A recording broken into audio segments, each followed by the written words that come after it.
కీర్తనలు 81. మనకు బలమై ఉన్న దేవునికి ఆనందగానము చేయుడి. యాకోబు దేవుని బట్టి ఉత్సాహధ్వని చేయుడి. కీర్తన ఎత్తుడి, గిలిక తప్పెట పట్టుకొనుడి. స్వర మండలంను మనోహరమైన సితారాను వాయించుడి. అమావాస్య నాడు కొమ్ము ఊదుడి.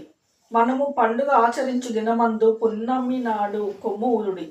అది ఇజ్రాయేళ్లకు కట్టడ, యాకోబు దేవుడు నిర్ణయించిన చట్టము. ఆయన ఐగుప్తు దేశ సంచారము చేసినప్పుడు యోసేపు సంతతికి సాక్ష్యముగా దాన్ని నియమించెను. అక్కడ నేనెరగని భాష వింటిని. వారి భుజము నుండి నేను బరువును దింపగా వారి చేతులు మోతగంపలను ఎత్తకుండా విడుదల పొందెను. ఆపత్కాలమునందు నీవు మొరపెట్టగానే నిన్ను విడిపించి తిని. ఉరుము దాగు చోటులో నుండి నీకు ఉత్తరం ఇచ్చి తిని. మెరీబా జలముల యొద్ద నిన్ను శోధించి తిని. నా ప్రజలారా ఆలకించుడి, నేను మీకు సంగతి తెలియజేతును. అయ్యో ఇజ్రాయేలు, నీవు నా మాట విని ఎడల ఎంత మేలు. అన్యుల దేవతలలో ఒకటియు నీలో ఉండకూడదు. అన్యుల దేవతలలో ఒకదానిని నీవు పూజ చేయకూడదు.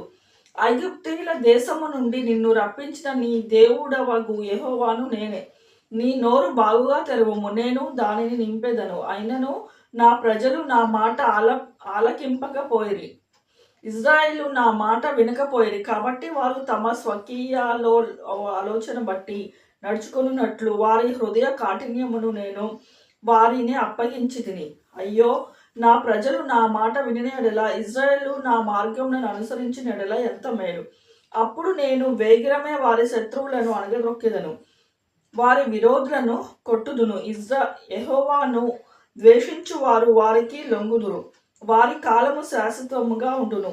అతి శ్రేష్టమైన గోధుమలను అనుగ్రహించి నేను వారిని పోషించుదును. కొండ తేనెతో నిన్ను తృప్తిపరచుదును.